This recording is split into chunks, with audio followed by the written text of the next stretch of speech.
Y bueno, es así, hazte la fama y échate a dormir, dice el dicho. Claro. More, a veces la pauta no estaba hecha, entonces ya como que la dejamos de mirar. Con los días que vos la haces, nos queda como... Ahora que hace Quería bastante, pelear. ahora hace varias semanas la viene haciendo cada vez más Cada vez está más completa, prolija la pauta y nosotros y ahora no la nosotros miramos. no le damos bola. Sí. Así que ahora te tenés que enojar vos, More. Es tu momento. Es tu momento de enojo, aprovechalo. Te podés enojar, estás en todo tu derecho. Muy bien, nos metemos con algo un poco más importante, más serio, más complejo, que tiene que ver con las tensiones que empezaron a suscitarse hace algunos días entre un país de los BRICS, como es Tailandia, perdón, y su vecino, Camboya, ex colonia francesa. Uh-huh. Una Tailandia que en algún momento se llamó Siam. ¿Cómo? ¿El reino de Siam era? ¿O era Siam solamente? No, el reino. El reino de Siam. Que nunca fue colonia. Nunca logró Europa colonizar a Tailandia. Sí a Francia y a muchos de los vecinos de lo que era Siam, hoy Tailandia. Y una disputa fronteriza que empezó a calar son unos 6 kilómetros cuadrados más o menos en la frontera entre estos dos países, donde se encuentra un templo. Dos templos. Dos templos, pero bueno, uno es el más importante dentro de la discordia. Sí. Preah-Vihear o algo así. Y por el cual no es que comenzaron ahora estos inconvenientes, sino que esto viene de larga data, viene de hace muchísimo tiempo, desde incluso épocas coloniales. Sí, exactamente. Entre 1904 y 1907 empezaron estas disputas entre el reino de Siam, como decías vos, y el protectorado francés de Camboya. Una tensión que se intensificó en 1962 después de que la Corte Internacional de Justicia fallara sobre esta disputa. Un fallo donde decía, bueno, hagamos una cosa, el templo no es para ninguno de los dos, el templo va a ser como lo que va a definir precisamente en esa zona la frontera entre estos dos países. Esas tensiones volvieron se volvieron a incrementar entre 2008 y 2011 con algunas pujas y ahora nuevamente en 2025 en un contexto en el que me parece que están todos con la mecha un poco corta, ¿no? Como que sentimos que el mundo está bastante convulsionado. Bueno, en la madrugada del jueves, del 24 de julio, estallaron enfrentamientos en esa zona, por supuesto con declaraciones cruzadas. Tailandia acusa a Camboya de ser el primero en disparar, Camboya acusa a Tailandia de ser el primero en disparar. Por ahora no ha escalado demasiado el conflicto, hay un poco más de una decena o veintena de muertos, sí, muchísimos desplazados. Y se teme también que por supuesto siga escalando, sobre todo porque esto también ha catapultado una crisis política, sobre todo en Tailandia. Ya en el mes de junio, un tribunal suspendió a la primera ministra de Tailandia, una señora muy joven. Acá hay toda una tramoya. Esta parte de la historia es como bastante particular. Esa es la primera ministra de Tailandia. La muchacha parece que tiene como muy buena relación con quien está ejerciendo el gobierno de facto de Camboya. Lo llama tío Rari.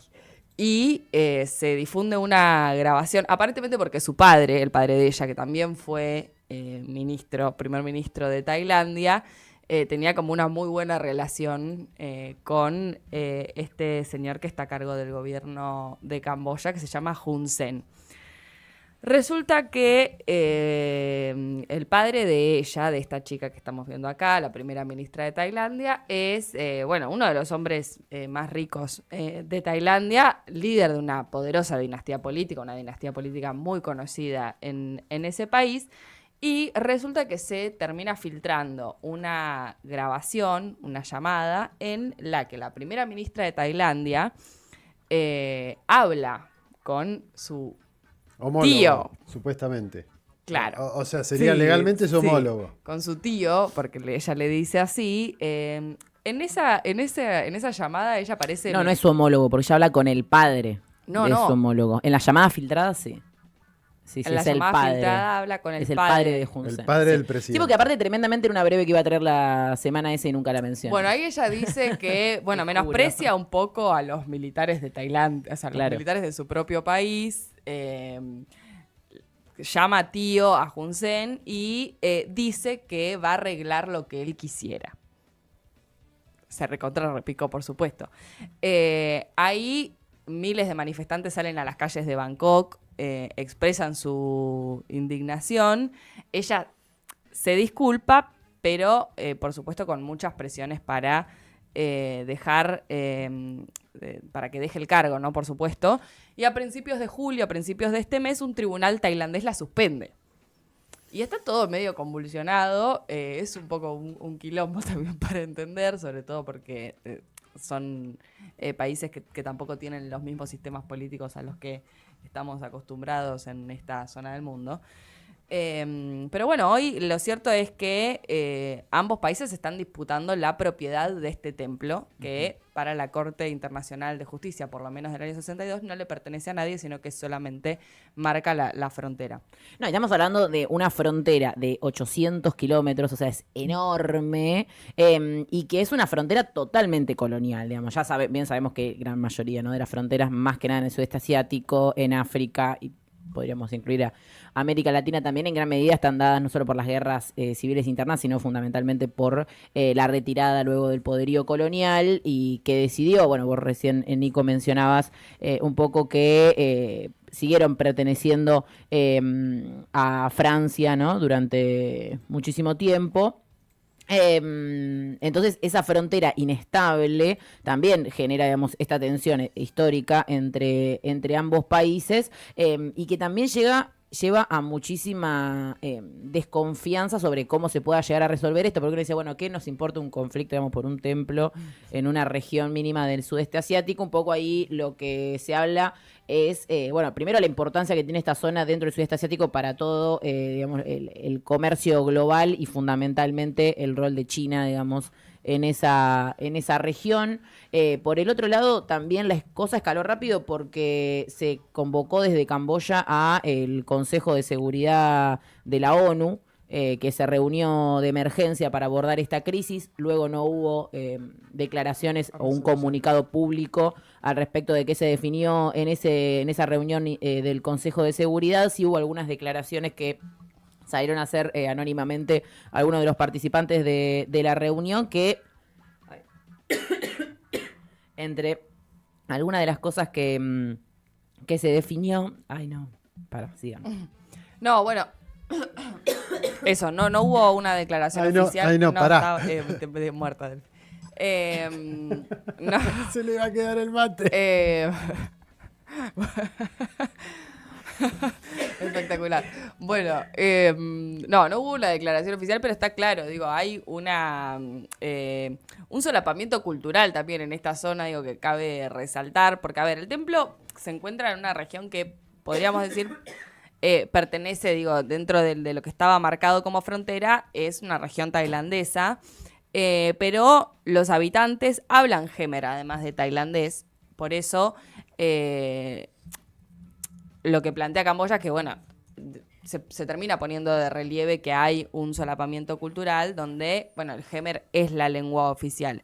Y por eso mismo esta disputa y esta pelea que podría incrementarse, pero bueno, me parece que ya son varios los países que empiezan a aparecer, China, por supuesto, entre ellos, donde tiene una zona, digo, Camboya, tanto Camboya como Tailandia, los dos tienen como principal socio comercial a China. Toda esa región. Toda esa región, por supuesto, no hace ni falta decirlo. Pero bueno, China está tratando también de mediar el conflicto, bajando un poco las aguas. Yo digo, me parece que no va a escalar mucho más, pero bueno, sí son muchos focos donde empiezan a aparecer algunas cuestiones, roces, ¿no? Hablábamos justo, me parece, el otro día también sobre esto, ¿no? Como el Rimland y esa caracterización de una zona en la que particularmente empiezan a aparecer muchos conflictos.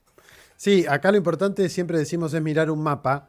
La semana pasada mencionábamos la disputa por los corredores comerciales.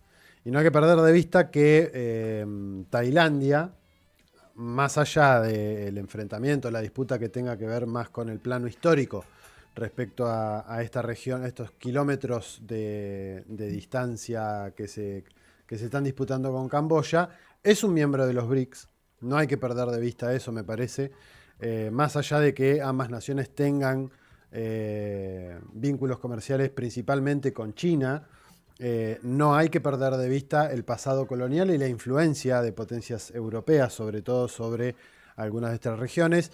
Y me parece que no es menor, por eso decía, ahí lo que estamos viendo en el mapa, para quienes estén en YouTube, entre Malasia y Singapur, se encuentra el estrecho de Malaca, que es por donde pasa la gran mayoría de las exportaciones que entran y salen desde China, por lo menos las que salen vía marítima. Bueno, si vemos en el mapita, si subimos un cachito, arriba de Malasia es parte de Tailandia. Toda esa parte que hay ahí, esa gran bahía, el Golfo de Tailandia, el mar de Burma, son todas regiones que están entre Tailandia y Myanmar, que también tienen un vínculo directo o un lugar casi directo para bloquear ese estrecho. Hablábamos semanas anteriores con el caso de Irán y el estrecho de Hormuz, con el estrecho de Bab al-Manda en el conflicto palestino-israelí y cómo Yemen está bloqueando ese paso hacia el canal de Suez. Bueno, este es otro elemento que para mí hay que mirar y prestarle atención. ¿Cuánto de esto,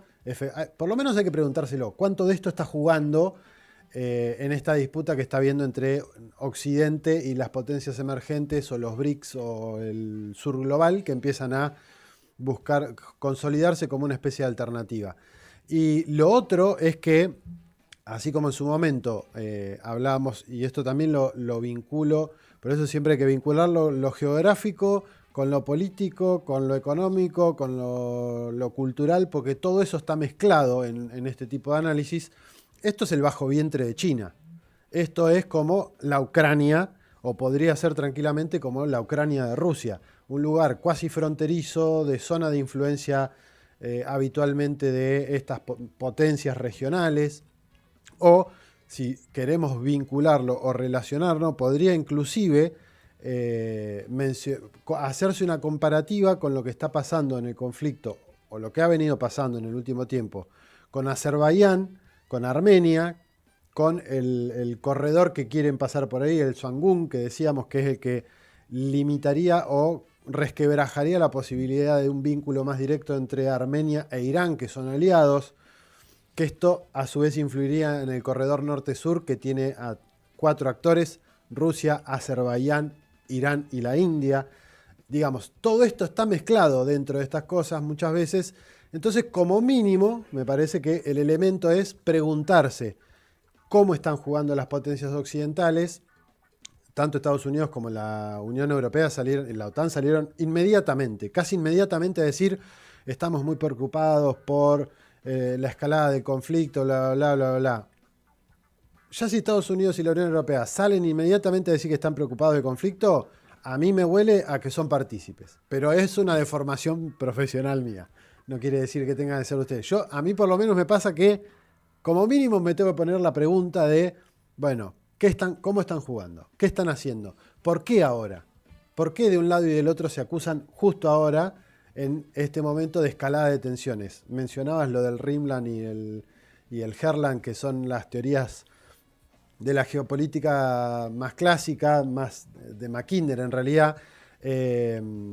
Hay otro autor que es Ratzel, que después fue, digamos, como actualizado por un general que es Haushofer, que fueron, de alguna manera, no linealmente, pero en el estudio de la geopolítica, fueron como los precursores de la idea de Hitler de la expansión alemana, o al menos eso se le atribuyó a alguno de ellos, que tenía que ver con la cuestión del estado vital y la comparación de los estados como organismos vivos, que tienen que como difuminarse y tienen que ampliar sus fronteras hasta generar una especie de lugar donde estemos seguros como organismo, como Estado. Eso no murió. Esa lógica o esa forma de pensar la geopolítica o la política internacional no murió. Sigue existiendo y en algunos pasajes vuelve a aparecer. Entonces también habría que preguntarse si esto no, y está pasando con lo de Rusia y Ucrania, está pasando con lo de Estados Unidos diciendo que quiere quedarse con Canadá como Estado 51 y que quiere quedarse con la con el Golfo de México. Entonces hay un montón de elementos que están jugando y que por lo menos tienen que hacernos preguntarnos por qué ahora este conflicto, por qué en ese lugar particularmente, y si esto no es uno más de esos resortes que pueden mover muchas veces Occidente para generar conflictos en lugares donde son mayormente influencia o rusa o china, que son los que hoy efectivamente están siendo competencia directa en términos de disputa global. Sí, para mí el por qué ahora es la pregunta, sobre todo porque si atendemos a momentos de escalada anteriores, siempre estuvieron relacionados a sucesos o eventos particulares, ¿no? Bueno, el fallo de la Corte Internacional de Justicia en el caso de 1962, cuando fue en 2008, creo que tenía que ver con que el templo había pasado a ser parte de la UNESCO también y eso reavivó como Cuando como Tailandia patrimonio. pide que lo pongan como patrimonio de la humanidad. Porque, bueno, eso, como un templo de mayoría, digo, donde vivía gente que se percibe parte de Camboya también, eso tiene que ver con que la delimitación de las fronteras a principios del siglo XX había estado asociada, por supuesto, a la colonia francesa, ¿no? y al deseo de Francia, en realidad, de ocupar esas tierras, pero todo lo que delimitaba ese templo no quedó determinado a quién le pertenecía. Sin embargo, las escaladas de conflictos, la discusión respecto de, bueno, de quién es esta tierra, de quién es esta otra, estuvieron asociados a eventos como puntuales, fueron escaladas que tampoco duraron tanto tiempo, pero en esta oportunidad la realidad es que no hubo un evento, un hecho particular que desencadene, y por eso me parece que la pregunta de, bueno, ¿por qué ahora, asociado a esto que decía Nico, es tan clave para poder hacer una lectura? Sí, y que quizás parece... ahí va. Gracias, después de la tos. Quizás parece una lectura más de política doméstica, pero el quilombo interno, digamos, de Tailandia, sí. La traición un poco de Hun Sen, digamos, del padre justamente del líder de Camboya hacia esa familia de la cual fueron históricamente aliados también son cosas llamativas y que también se pueden tomar como no puntapié del conflicto en sí mismo, pero sí de estas búsquedas de desestabilización que son curiosas, porque en el medio de una crisis política que ya viene, que es permanente casi en Tailandia por parte por lo menos de esta dinastía, que recordemos que Tailandia además tiene reyes, y que ahora Paetongtarn Shinawatra, que era la primera ministra, que ahora fue desplazada, ahora quedó alguien provisorio. Entonces también estaba en una situación de debilidad a la hora de enfrentar un conflicto, un enfrentamiento directo con otro país. Entonces también digamos, no somos los únicos que están poniendo paño frío y también intentando pensar si no hay intenciones de desestabilización de esa zona, más que nada por estos cambios de actitudes de algunos líderes, esta filtración, digamos, que se va dando en las últimas semanas y que un poco tiene este punto culmine con, aparte, tengamos en cuenta que el ataque, el enfrentamiento no arranca con un tiroteo, sino que arranca con minas que explotan, digamos. Raro.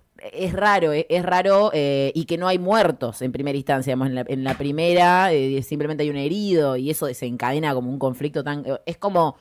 Más pareciera que había como una búsqueda de generar tensiones, no hay una justificación. No hay una declaración de guerra tampoco, claro. No hay entre los dos gobiernos una declaración de guerra tipo como... No, y más allá de las diferencias, me hace acordar mucho a la cuestión Pakistán-India, hace algunas semanas nada más, donde ahí, bueno, los aviones chinos hicieron retroceder a Pakistán. Y también incluso, si lo ponemos en comparativa, cómo se metió Pakistán en el quilombo, en el enfrentamiento entre Israel y... entre la agresión, en realidad la agresión israelí a Irán. Como ante la posibilidad de que Israel use la bomba atómica, se metió Pakistán y dijo, si hacen eso, yo les tiro la bomba a ustedes. Uh-huh. Y acá se puede ver inclusive cómo, más allá de que a veces hacemos esta división o distinción entre occidente colectivo o norte global y mundo multipolar barra BRICS, barra sur global o como le queramos llamar, no hay una cuestión homogénea. Hay tensiones incluso internas. El surgimiento de este mundo multipolar tiene tensiones, tiene contradicciones, tiene es tan heterogéneo que dentro de ese componente de países podés encontrar a un Erdogan de Turquía, a un Bin Salman de Arabia Saudí, a un Ayatollah Khomeini de Irán, a un chino como Xi Jinping, a un ruso como Vladimir Putin o a un brasilero como Lula da Silva, con la gama de diferencias que tiene todo eso, y al rey de Tailandia, al gobierno tailandés, digamos, o al malayo, que también están, o al de Etiopía, o al de algún otro país de los que está, Egipto, digamos. Hay una panoplia de cosas que es bastante heterogénea, y en esa heterogeneidad también se filtran contradicciones, también se filtran disputas de antaño.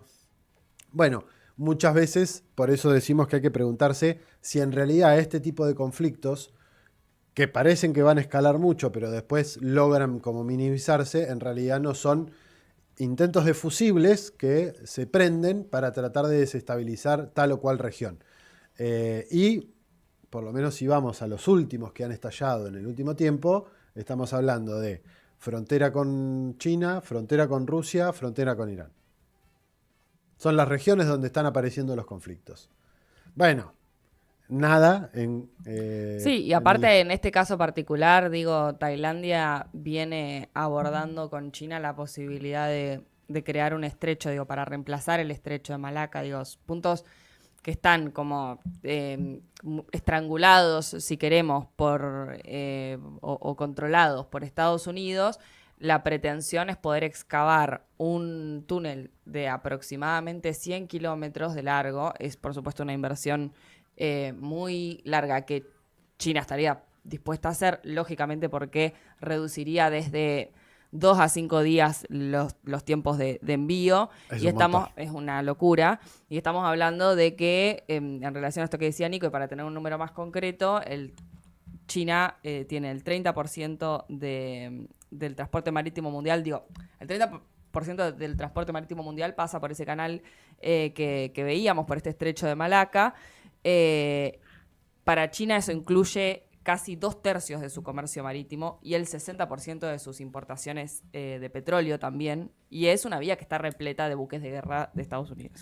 Bueno, y está en consonancia con el tren que llegó hace algunas semanas desde China hacia Irán.